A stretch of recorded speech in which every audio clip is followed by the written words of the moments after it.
Biz oldindan aytib kelganmiz, kim nima desa desin, biror bir klubga muxlislik qiladigan holatda emasmiz. Izohlarga ataylab qarab turib aytyapmanki, juda ko'p Real muxlislari ham men Realchi bo'lsam ham, lekin Barsaning o'yini gap yo'q, dahshat deb yozishdi.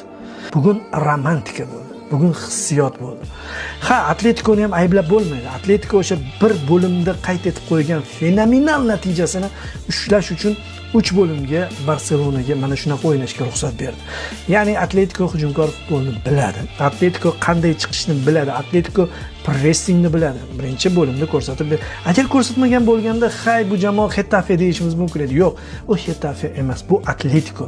Atletiko biladi, lekin shunaqa komfort gol urib qo'ydiki, 4 ta gol urib qo'ydi va bu yog'iga 3 bo'lim Barselona boricha o'ynasa ham o'sha 4 ta golning tarozi pallasi ustun kelishiga umid qilib o'ynadi va uddasidan chiqdi. Demak,